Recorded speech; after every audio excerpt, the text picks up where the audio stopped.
Rome. The year is 100 BC. A young boy named Gaius Julius Caesar was born into a time of great change and, honestly, even greater unrest. Caesar's family, though noble, wasn't particularly wealthy. They held a name that whispered of past glories, but, struggled to maintain their position in a rapidly changing society. Despite these challenges, young Caesar was a bright and ambitious child. Even in his youth, there were whispers that he possessed a certain spark, a charisma that just drew people to him. As Caesar matured, he quickly proved himself to be intelligent, ambitious, and, a gifted orator. He understood the power of words and how to use them to sway the masses. He entered the political arena, climbing the ranks of the Roman Senate through a combination of cunning, charm, and honestly, a knack for making powerful allies. His name, once whispered in hushed tones, was soon being spoken throughout the forum, a beacon of hope for some, a harbinger of change for others. Rome, however, wasn't confined to the walls of its city.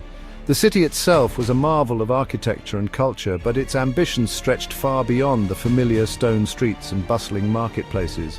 The heart of Rome beat with a restless energy, always seeking new lands, new challenges, and new glories to claim.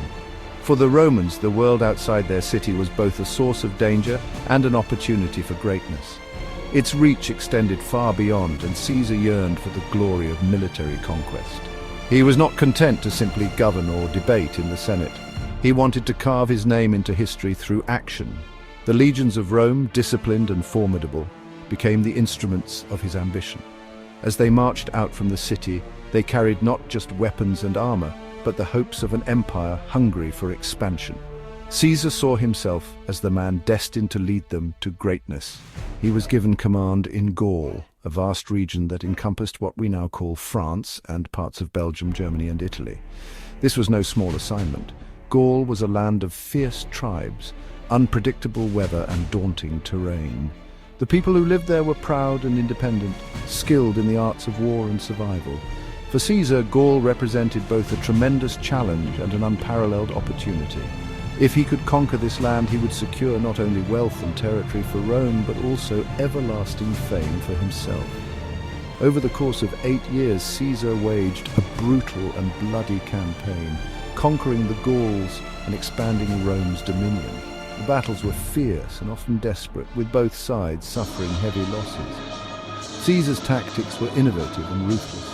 He used speed, surprise, and psychological warfare to outmaneuver his enemies. He built bridges across rivers in record time, laid siege to fortified towns, and negotiated with rival tribes to turn them against each other. The conquest of Gaul was not just a series of battles, but a test of endurance, intelligence, and sheer willpower.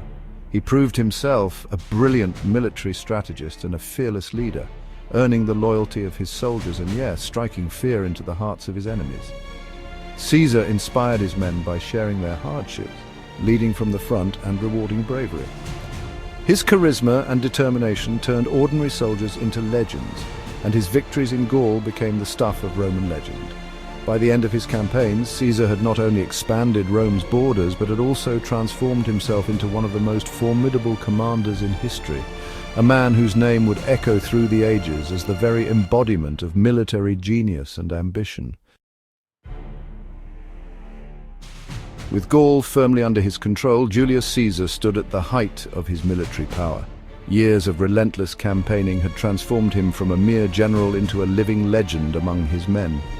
His victories had brought vast wealth and glory, not only to himself but also to Rome, and his name was spoken with awe and fear across the Republic.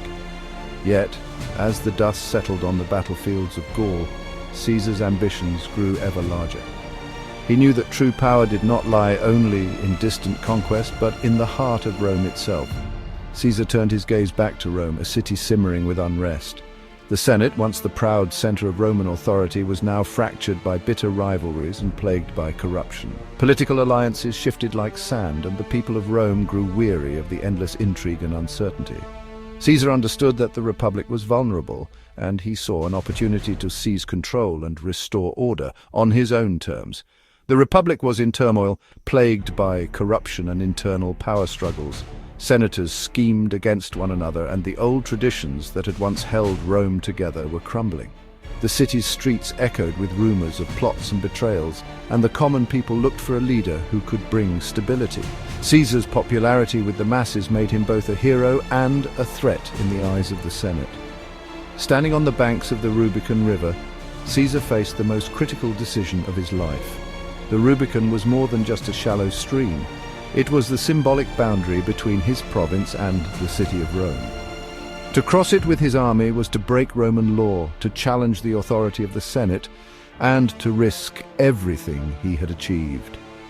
The weight of history pressed down on him as he contemplated his next move.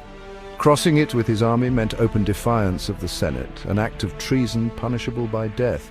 The consequences would be dire, not just for Caesar, but for all of Rome. Civil war loomed on the horizon, threatening to tear the Republic apart. Yet, to turn back would mean surrendering his power and abandoning his loyal soldiers who had followed him through years of hardship and victory. Caesar, however, was never one to back down from a challenge. His resolve was unshakable, his ambition boundless. He weighed the risks, but he also saw the possibilities. A new Rome shaped by his vision and leadership. The loyalty of his legions gave him confidence, and the support of the people fueled his determination. In that moment, Caesar's destiny and the fate of Rome became inseparably linked. "The die is cast," he famously declared, uttering words that would echo through history. With this bold proclamation, Caesar made it clear that there was no turning back. He had chosen his path, and the world would soon witness the consequences of his decision.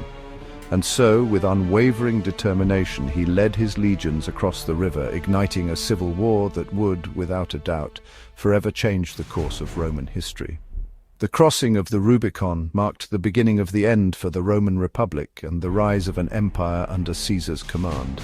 His boldness would inspire generations, and his actions would shape the destiny of Rome for centuries to come. Caesar's victory in the civil war was swift and decisive. He returned to Rome not as a conquering hero, but as its absolute ruler, appointed dictator for life. His reign was marked by ambition and an unyielding desire to reshape Rome in his image. He implemented sweeping reforms, reorganized the government, restructured the Roman calendar, and extended citizenship to conquered peoples. He built grand monuments, commissioned public works projects, and implemented social welfare programs, all aimed at solidifying his power and securing the loyalty of the Roman people. But Caesar's ambition, while lauded by some, bred resentment and fear in others. His growing power and disregard for the traditional power structures of the Republic alienated many within the Roman Senate. Whispers of conspiracy began to circulate in the shadowy corners of the Forum. Senators, once his allies, now saw him as a tyrant, a threat to the very ideals on which Rome was founded. A plot was hatched to eliminate Caesar, to restore the Republic, and to save Rome from the clutches of a dictator. The Ides of March 15th, 44 BC. In the heart of ancient Rome, this date was not just another day on the calendar. It was a day steeped in superstition and foreboding. The Ides, falling in the middle of the month, were often associated with settling debts and omens, but none could have predicted the seismic event that was about to unfold. The city itself seemed to hold its breath, as if sensing the storm that was about to break within its marble halls. Julius Caesar, the most powerful man in Rome, strode confidently into the Senate chamber that morning. He was a figure both admired and feared, a leader whose ambition had reshaped the Republic. Yet, despite warnings from soothsayers and ominous dreams recounted by his wife, Caesar dismissed the signs. He believed himself untouchable, his destiny secure. The Senate, a place he had come to dominate, awaited him, though not with the respect he expected. As he entered, Caesar was greeted by a gathering of senators, men whose faces he knew well. Some had risen to power through his favor. Others had once called him friend. But beneath their togas, alliances had shifted. Whispers of conspiracy had swirled through Rome for weeks, but Caesar, ever the general, trusted his instincts and perhaps fatally, his friends.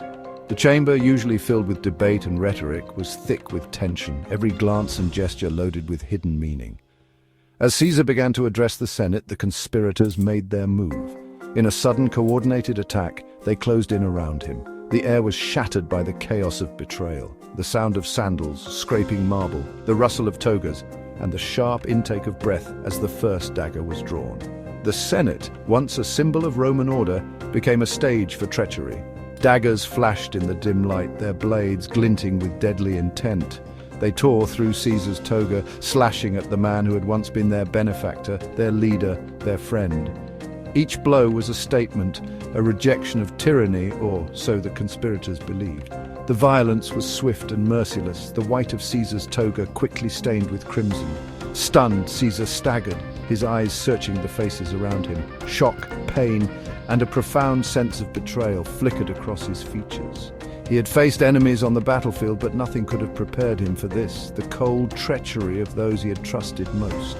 In that moment, the mighty general was reduced to a man, vulnerable and alone, surrounded by a sea of hostile faces. Among the attackers, Caesar's gaze locked with that of Marcus Junius Brutus, a man he had loved like a son, a confidant he had raised to the highest ranks. The pain of betrayal cut deeper than any blade. "Et tu, Brute? You too, Brutus," he is said to have uttered, his voice heavy with disbelief and heartbreak. In that instant, the assassination became more than a political act. It was a personal tragedy, a shattering of trust that would echo through history. With those fateful words, Caesar collapsed, his lifeblood pooling on the cold marble floor of the Senate chamber. The mighty ruler of Rome was gone, his death marking the end of an era and the beginning of chaos. The Ides of March would forever be remembered, not just as the day Caesar died, but as the moment the Roman Republic was changed forever, its fate sealed by the daggers of betrayal. The assassination of Julius Caesar sent shockwaves throughout Rome and its vast empire. The conspirators, believing they had liberated Rome from a tyrant, were met not with cheers but with fear and uncertainty. The Republic, already weakened by years of internal strife, plunged into chaos. Civil war erupted once more as Caesar's loyalists, led by Mark Antony and Octavian, clashed with the forces of the assassins. The Roman world was thrown into a period of prolonged and bloody conflict, a far cry from the stability and prosperity that the assassins had envisioned. Caesar's assassination, while intended to save the Roman Republic, ultimately hastened its demise. His death marked the end of an era, paving the way for the rise of the Roman Empire. Though his reign as dictator was short-lived, Caesar's impact on Rome and the world was profound. His military conquests expanded Rome's borders, his reforms reshaped its government, and his legacy continues to fascinate and inspire centuries later. He was a man of immense ambition, ruthlessness, and vision, a complex and contradictory figure who left an indelible mark on the pages of history. Thank you for watching. If you enjoyed this glimpse into the life and legacy of Julius Caesar, don't forget to like and subscribe for more journeys into the past. Have a historical figure you'd like to see featured next? Let us know in the comments below. Your curiosity helps shape our next adventure through history.